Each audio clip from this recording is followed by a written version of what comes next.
Hoje, 23 de agosto de 2018, e uma quinta-feira assim, meia amarga, meia de ressaca. Depois da bela vitória do Marcílio Dias diante da equipe do Fluminense, o carimbo oficial da ascensão à primeira divisão, o Marcílio Dias foi até a cidade de Blumenau enfrentar a equipe do Metropolitano e sofreu um resultado inesperado. Ontem aqui, inclusive, eu e o Ingo, nós conversamos, e o Ingo falou que o Vaguinho ia fazer algumas alterações no Marcílio, poupar alguns jogadores, e eu até disse o seguinte, não é momento de poupar, não é momento de mexer, é momento de fortalecer esse grupo que vem desses dois resultados importantes, que foram os dois jogos contra a equipe do Fluminense. E eu pergunto para o Ingo, lógico, Ingo, o Vaguinho mexeu no time ou o time não repetiu as atuações que teve contra o Fluminense? Boa tarde, Eladia, você da Univale. Realmente o Vaguinho mexeu no time. Ontem, então a gente passa para o torcedor saber mais ou menos como saiu o Marinheiro ontem. Ele saiu com o Christopher, o Aleph de lateral direito, Igor e Rogério na zaga. O volante foi o Daniel. O lateral esquerdo, Léo Rigo, Abner Feitosa e o Léo Ávila no meio. O ataque ele saiu com o Sabiá e o Wilson Júnior. Então ele deu um tempo, como a gente previa, eu previa ontem, para o Schwenk ficou no banco e entrou no segundo tempo. Aí a gente já começa a ver alguns momentos até do jogo de ontem. Até nós vamos colocar aqui os melhores momentos, a gente vai falando em cima dos gols que aconteceram e o que a gente tem aqui são os gols desse jogo. Aí é uma jogada ensaiada do Metropolitano, já no primeiro lance. Um primeiro tempo que o Marcílio foi total soberano no jogo. A equipe do Metropolitano respeitou muito a equipe do Marcílio Dias, assim como as outras equipes na Série B fizeram. Então, a gente vê que a maioria dos lances pertenceram ao Marcílio. Olha as chances que o Marcílio e o goleiro Igor fazendo toda a diferença e só dá Marcílio no primeiro tempo. Aí mais o lance do Metropolitano. E mais um o goleiro Christopher acaba se atrapalhando, falta de comunicação, dois zagueiros e o Igor enrolado com a bola. Aí a jogada ensaiada. O Elton, uma bola levantada pelo Ari Moura, o Elton, zagueiro, cabeceia para o meio da área. E o William marcou, né? E o William, que é um dos artilheiros do Campeonato Catarinense. Aí, ó. É uma bola cruzada, uma bola parada e ninguém marcou. O atacante da equipe do Metropolitano, que foi inteligente, jogou a bola para a marca do pênalti, ali tudo pode acontecer, e o que aconteceu. Ainda no primeiro tempo, a equipe do Metropolitano fez o gol, tomou confiança e foi para a pressão para marcar o segundo gol, cruzou toda a área ali e acabou não aproveitando. Aí mais uma chance da equipe do Marcílio Dias, olha que bola que o Léo Rigo acaba colocando na trave, realmente um foguete que balançou. Aí a grande chance é 49 do primeiro tempo. Primeira defesa, o rebote, de frente à segunda defesa do goleiro Igor. Realmente o goleiro Igor fez a diferença. E no segundo tempo, aí foi se levando, cruzou, matou no peito, dominou e fez o gol. É verdade. Dois zagueiros, o Rogério, o Igor, olha só, o Daniel nas costas. Olha a distância que ele está do Daniel. Olha a facilidade. E fez o gol. Então realmente... literalmente dormiu o setor defensivo do Marcílio Dias nessa bola. Aí o soberano era no segundo tempo a equipe do Metropolitano. Palhinha foi levando e fez o gol. Então a zaga toda correndo atrás, a distância muito grande. E aí o terceiro gol do Palhinha. E salve ressaltar que os três jogadores que fizeram o gol, o Palhinha, o Ari Moura e o William, são os artilheiros do campeonato catarinense, estão entre os 5 melhores. Aí o Metropolitano começou a tocar a bola, a torcida começou com o Olé também. Quer dizer, o segundo tempo, olha, mais uma chance desperdiçada, era para ser mais, hein, Elate? Era para ser mais. A bola passou perto, o Léo Rigo novamente. Então, segundo tempo, para o torcedor ficar sabendo, 3-0 foi pouco, tá, gente? Na verdade, vamos aqui dar uma analisada nesses melhores momentos. O Marcílio Dias começou bem, pelo menos dando pressão na equipe do Metropolitano, mesmo jogando fora de casa. Ele não teve a felicidade de fazer os gols até o momento que tomou o primeiro gol. Esse gol foi praticamente uma ducha fria em cima dos jogadores do Marcílio Dias, que se desequilibraram, foram para o vestiário com a derrota de 1-0 e não conseguiram consertar esse trauma de ter sofrido aquele gol. O Marcílio Dias, ele ficou numa situação tão assustadora, porque no segundo turno inteiro, o Marcílio Dias tomou 3 gols na competição, no segundo turno inteiro. E ontem ele tomou 3 gols somente num jogo só, lá na cidade de Blumenau. Praticamente assim, anestesiado ainda com a conquista da Série A do Campeonato Catarinense. É claro que no primeiro tempo o Marcílio conseguiu jogar o que poderia naquele momento ali. É claro que a equipe do Metropolitano respeitou muito o Marcílio Dias, por isso que deu tanto espaço assim no primeiro tempo. Já no segundo tempo, a conversa do técnico Mabília no vestiário do Metropolitano deve ter sido: olha, rapaziada, vocês querem ganhar o título, nós precisamos enfrentar eles. Eles são praticamente igual a gente e nós temos que jogar de igual para igual. Tanto que, quando voltou a equipe do Metropolitano, fez o primeiro gol do Ari a 4 minutos e fez o segundo gol a 13 minutos do segundo tempo, praticamente definindo o placar do jogo. O que acontece nesse time do Marcílio é a instabilidade do setor defensivo e também aquele miolo do meio de campo que o Marcílio Dias costuma sempre perder a segunda bola. Então, tu perde a segunda bola, complica a defesa e a defesa acaba se complicando. Nós vimos aqui nos primeiros momentos aqui, a falta de entrosamento entre zaga e goleiro. Então, você bem frisou, o goleiro tem que gritar é minha, ou o zagueiro tem que ir na bola com definição e o goleiro ficar na dele esperando. Se enrolaram todo ali, quase que eles acabaram tomando o gol. Tu vê que dentro da área, no momento do gol ali, o Igor, o Rogério e o Daniel, tá os 3 jogadores dentro da área ali e eles não estão marcando ninguém. O único jogador que tem para ser marcado está nas costas do Daniel, que é o Ari Moura. E os 3 não marcam ninguém, a bola passa pelos 3 por cima, cai no peito do Ari Moura, ele domina, bota no chão e bate. E tu não ouve nenhuma comunicação, principalmente do goleiro, avisando: olha, tem alguém nas costas, tá passando, sobrou. Então, esse tipo de comunicação... Mas o primeiro gol, Igor, foi uma bola parada. O primeiro gol até considero, porque foi uma jogada ensaiada, né? Mas a jogada ensaiada, ela pode ser ensaiada 1000 vezes para eles, mas eu tenho que estar preparado a marcar os jogadores ou marcar a bola. Então, eles não marcaram nem o jogador e nem a bola. Então a bola chegou fácil no jogador do atacante do Metropolitano, que teve o tempo suficiente para tocar de cabeça a bola em retorno à marca do pênalti, onde tinha ali 3 jogadores do Metropolitano e a defesa do Marcílio Dias observando. Ficou simplesmente olhando o atacante lá e finalizar. Tens toda a razão, Eladio. Até porque ontem, se vê o programa de ontem, eu comentei assim, o William e o Ari Moura são artilheiros da equipe. Agora tem que tomar muito cuidado no zagueiro Elton. Ele é um perigo nas bolas paradas, eu comentei ontem. Então tu não pode, o Rogério ou o Igor, não pode deixar onde é que está o Elton. Tem que procurar o Elton e colar no Elton, porque ontem até eu citava, até pelos jogos que a gente viu, que a maioria das bolas dentro da área dos adversários do Metropolitano, ia na direção da cabeça do Elton. E ela foi na cabeça do Elton, o Elton cabeceou para dentro da área e o William fez o gol. Então, uma falta de comunicação, uma falta de estudo, de saber o jogador, e geralmente quando o zagueiro adversário vai para a área, geralmente quem marca o zagueiro adversário é o próprio zagueiro, porque são altos, são daquela posição mesmo, né? E o Elton cabeceou sozinho dentro da área. E um fato peculiar, nesse jogo específico lá em Blumenau, houve um acidente com o ônibus do Metropolitano quando saía do CT, e o ônibus do Metropolitano acabou se chocando lá com o carro, criou um acidente.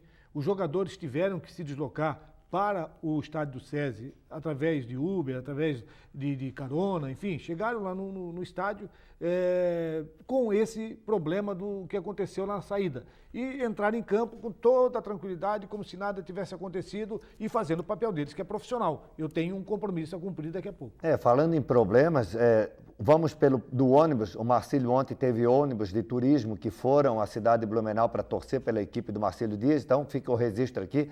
torcida do Marcílio que foi em ônibus de turismo, não da organizada, ônibus de turismo, passaram por uma revista como se realmente fosse num presídio, tá? Tiveram que tirar sapato, revistar o sapato, mão para cima contra o ônibus, passaram por uma revista assim, diferenciada de um estádio de futebol. E aí o ônibus quebrou do Metropolitano, a torcida queria fazer aquela homenagem que a torcida do Marcílio fez aqui no ônibus do Marinheiro, e lá eles queriam fazer a mesma coisa e não deu certo. Então o que o torcedor do Metropolitano fez? Pegou um sinalizador e na hora de começar o jogo acendeu o sinalizador dentro do campo. E aí gerou todo um tumulto, a polícia teve que tirar toda a torcida organizada para fora e aí atrasou em quase 15 minutos o início do jogo por causa da fumaça dos sinalizadores. Nesse fato, eu até acho que as torcidas organizadas do futebol de Santa Catarina, não vou especificar só o Marcílio não, é de Avaí, é de Figueirense, é de Joinville, é de Chapecó, enfim, são torcidas que fizeram com que a segurança pública tivesse que ficar sempre atenta e esperta nesses fatos. Porque muitos outros jogos que aconteceram, no próprio ônibus, na própria condução que levava os torcedores, ali levava-se objetos, levava-se ferro, levava-se pau, levava um monte de coisa, e agora a Polícia Militar está fazendo essa revista pente fino. Eu espero que em Itajaí domingo seja feito da mesma forma, os torcedores do Metropolitano venham também tranquilo aqui, assim, não há nenhuma reclamação do torcedor lá no estádio do SESI. Torcida foi, torceu, saiu, assim acredito que deva ser domingo aqui também, a torcedor do Metropolitano deve ser bem recebido aqui, deve ser bem revistado, é claro, assim como foram os torcedores do Marcílio lá, mas que tudo na santa paz, tudo na calmaria, porque a gente vem citando durante a semana que o comportamento da nossa torcida mudou e mudou muito. O jogo de volta será no domingo, esse jogo estava marcado para as 15 horas, me parece que estão tentando passar para as 16. Você tem informação se vai ser às 15 ou às 16? Vai ser às 15 horas, Eládio, e peço até que o torcedor adiante o seu ingresso, vá realmente, compre. A gente estava conversando em off aqui, bons marinheiros se fazem com o mar agitado e não com o mar calmo, então o mar está muito... Essa é boa. O mar está muito agitado, então nosso marinheiro vai se mostrar valente, como sempre foi aí. Estão dando uma recuperada no navio aí, que foi muito bombardeado ontem, mas acredito que o marinheiro estará firme e forte aí para esse combate domingo frente ao Metropolitano. Bom, nós vamos ao intervalo e na sequência nós teremos aí a tabela dos resultados dos jogos de ontem. Tivemos a surpresa do São Paulo empatando com o Paraná e deixando de somar 2 preciosos pontos dentro do Campeonato Brasileiro da Série A. E também falar aqui de um assunto que ontem era uma desconfiança nossa, da arbitragem, que nós estávamos aí preocupados com a arbitragem do novato que foi escalado para o jogo, esse jogo de ontem. E voltamos em seguidinha para falar sobre esses assuntos.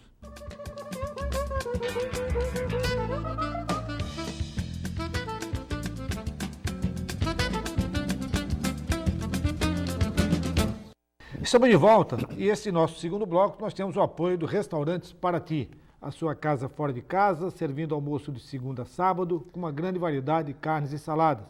É uma comida caseira. Fica ali na Avenida 7 de Setembro, na esquina do Centro Comercial Marcílio Dias, estádio em que será palco da grande decisão no domingo, onde o Marcílio Dias tem que reverter a vantagem criada pelo Metropolitano 3-0. O Marcílio Dias tem que repetir esse resultado para conquistar o título da segunda divisão. E quando terminou o primeiro bloco, eu até deixei aqui um gancho sobre a arbitragem, que nós estávamos aí preocupados pela juventude do árbitro que estava ali sendo colocado em prova pela Federação Catarinense de Futebol, e eu perguntei para o Ingo agora aqui nos bastidores como é que foi o árbitro. O árbitro era o Gustavo Hervino Bauerman, e realmente tudo aquilo que se esperava de que iria acontecer com a arbitragem acabou acontecendo. Até porque quem já é da profissão há muito tempo sabe que um árbitro novo, inexperiente, os jogadores veteranos, a gente citou no programa de ontem, iriam partir para cima dele para pressionar e tomar conta do jogo. Foi tudo isso que aconteceu. E realmente ele dentro do jogo ele acabou se mostrando muito nervoso, até numa situação no meio-campo onde se envolveram jogadores do Marcílio Dias numa falta e do Metropolitano. O jogador Palhinha chegou próximo do árbitro para falar alguma coisa e o árbitro botou a mão no peito dele e deu um empurrão, mas um empurrão básico, né? Aí eu acredito que ali o Palhinha imaginou que estava sendo agredido e acabou se jogando no chão, depois ele olhou e viu que era o árbitro, até a imprensa comentou, olha, tem que dar amarelo pro árbitro, ele acabou agredindo o jogador, mas era um lance que acabou sendo mais engraçado do que a própria ocasião ali de agressão. Não houve apenas... Mas o comportamento dele? Muito nervoso, Elato. Dele nas atitudes, na aplicação do cartão e também na condução do jogo. Os gols que eu vi, nenhum dos gols teve problema, o trio de arbitragem não teve interferência nos gols que aconteceram no jogo. O primeiro tempo o nervosismo tomou conta dele, depois ele foi se acentuando no jogo, é claro que ele deu 8 cartões amarelos e um vermelho, e 8 cartões amarelos, 6 para a equipe do Marcílio Dias e 2 para a equipe do Metropolitano. Então, se tu for levar pelo lado da derrota do Marcílio, a equipe que está perdendo, geralmente é a equipe mais nervosa dentro do campo. Então, acredito que os cartões faz até sentido pelo nervosismo do Marcílio em buscar o resultado. E expulsou o volante do Marcílio Dias, o Daniel, o camisa 5, por reclamação. Na verdade, uma reclamação acentuada, porque na súmula ele mesmo conta que o Daniel foi expulso porque o Daniel usou palavras pejorativas contra o árbitro. E aí, realmente, pelo que está na súmula ali, a gente aceita que o cartão vermelho teria que ser dado. O Marcílio Dias foi visível que ele foi prejudicado pelo estado emocional dos jogadores após tomar o gol. Eles eram superiores no jogo, tiveram mais oportunidades, não concluíram e numa bola parada eles tomaram um gol. E esse gol desestabilizou o time e não conseguiram colocar em sintonia no vestiário. Aí o Vaguinho não teve a capacidade de trazer o seu time para o segundo tempo com os pés no chão. 1-0 não é problema, não mata ninguém. 1-0 é um resultado normal entre Marcílio Dias e Metropolitano. E o Marcílio Dias voltou totalmente desarrumado, e esse desarrumado que ele estava facilitou a que o Metropolitano aproveitasse a bobeira da defesa do Marcílio e fazer os 2 gols. O que me chama também a atenção disso é o próprio técnico Vaguinho nas suas declarações. Eu acho que o treinador, ontem a gente já frisava, tem que ser urgentemente renovado o contrato por causa da personalidade dele. Ele não se intimida com os jogadores do Marcílio, ele fala abertamente, como ele falou do Léo Rigo. O Léo Rigo não poderia tomar uma bola daquela nas costas, o jogador não poderia ser expulso, então ele fala abertamente sobre as falhas dos jogadores, e só um técnico que tem personalidade é que consegue fazer esse tipo de opinião. É claro que ontem o Mabilha, pelas suas substituições e pelo método que usou no vestiário, foi mais feliz do que o técnico Vaguinho, mas é claro que o resultado estava dentro desse nervosismo que acabou ocasionando na equipe do Marcílio Dias. Só que o seguinte, né, o treinador ele tem que fazer esses reparos entre 4 paredes. Chama o jogador e fala para ele o que aconteceu. Não há necessidade de ele transferir a culpa para o jogador. Então o resultado saiu por isso. Entende? Isso aí ele sabe que houve o erro, mas isso se conserta dentro de casa. Mas vamos agora à tabela e saber como é que está o Campeonato Brasileiro, que teremos sequência hoje, com 3 jogos, incluindo um jogo da Chapecoense. Não, esse jogo de Chapecoense foi transferido, porque o Atlético Paranaense não chegou... na cidade de Chapecó, que não deu teto, né? Então vamos à tabela? No Campeonato Catarinense da Série B, primeira partida da grande final, o Metropolitano criou uma senhora gordura, uma estabilidade para o segundo jogo contra o Marcílio Dias, vencendo por 3-0. Marcílio Dias precisa vencer por 3-0, mesmo resultado ou mais, para poder conquistar o título. No Campeonato Brasileiro da Série A, tivemos aí a abertura da 20ª rodada, a abertura do segundo turno. Paraná 1, São Paulo 1, Bahia 0, Internacional 1, Sport 0, América Mineiro 2, Palmeiras 2, Botafogo 0, Fluminense 1, Corinthians 0, Grêmio 1, Cruzeiro 1. E os jogos para essa quinta-feira teremos Flamengo e Vitória. O Atlético Mineiro vai pegar a equipe do Vasco. Portanto, aqui a Chapecoense tem mais um tempo para se preparar. Esse jogo da Chapecoense está com 21 pontos. Está numa zona, o último ali, o 17º colocado da zona de rebaixamento está com 19 pontos. E esse jogo contra o Atlético Paranaense é fundamental para a Chapecoense fugir daquela situação. Que seria a melhor situação ali para conseguir uma vitória. Tu acha que o Vasco não tem time para ganhar do Atlético Mineiro lá? Eu acho muito difícil. O Vasco está numa situação aí que... Não, e o Atlético Mineiro também está numa ascensão. Eu acho muito difícil por ser o Atlético Mineiro. Se fosse um Paraná ou alguma equipe ali que tivesse no mesmo nível ali da parte de baixo, até o Vasco nesse momento vive realmente esse momento do 10º colocado para baixo ali, enfrentar somente essas equipes. Caso do 10º para cima, aí está muito difícil para a equipe do Vasco da Gama. Ô Igor, analisando aqui a situação da Chapecoense, que é o único representante de Santa Catarina na Série A, a Chapecoense, ela esteve lá no meio da tabela, depois ela veio para o fundo da tabela, depois ela conseguiu sair um pouquinho. Essa instabilidade da Chapecoense coloca a Chapecoense em risco, haja vista que começamos o segundo turno, apesar que a Chapecoense não começou, porque vai jogar ainda, foi transferida essa rodada dele. A Chapecoense está na hora de botar o sinal amarelo?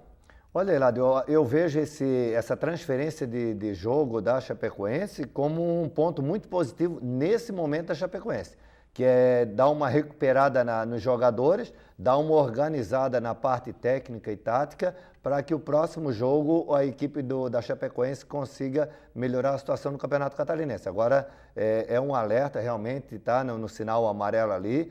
Eu só vejo assim, a maior dificuldade da Chapecoense são equipes que provavelmente estão no mesmo nível da Chapecoense, que talvez vamos dizer assim, entre aspas, vão se esforçar um pouquinho mais para cair, porque a Chapecoense deve ficar muito próxima ali, se não na zona de rebaixamento. E o Campeonato Brasileiro desse ano tem uma peculiaridade. O ano passado, o Corinthians levou de barbada. O Corinthians colocou aí 6, 7 pontos de diferença e manteve isso aí. O São Paulo ontem tinha grande oportunidade de fazer 45 pontos, colocar 4 pontos do Internacional que venceu e foi lá e acabou tropeçando com o Paraná lá em Curitiba, empatando em 1-1.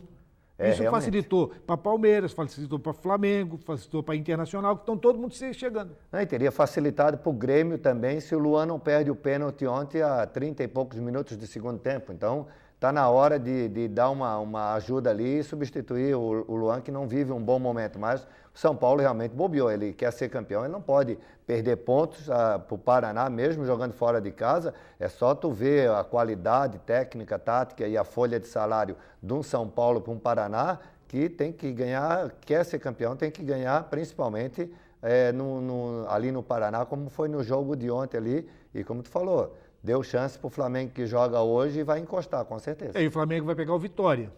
Teoricamente, jogando em casa, o Flamengo, teoricamente, pode se aproximar, fazendo aí 40 pontos, ficando aí o São Paulo com 42, o Inter com 41 e o Flamengo, se vencer, chega em 40 pontos e fica tudo engatadinho.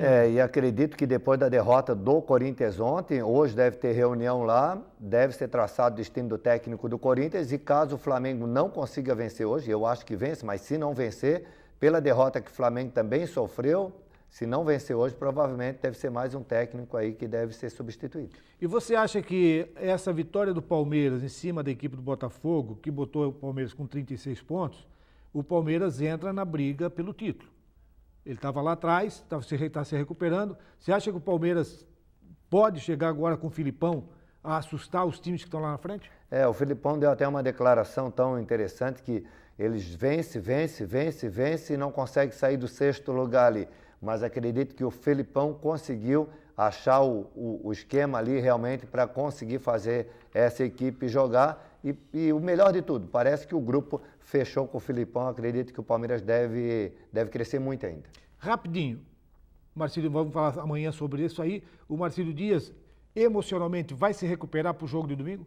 Acredito que sim. Acredito que aquele êxtase da conquista do acesso da Série A, com essa paulada aí que ele tomou, ele deve ter acordado aí e acredito que ele deva aí domingo estar ligadinho aí para buscar esse resultado.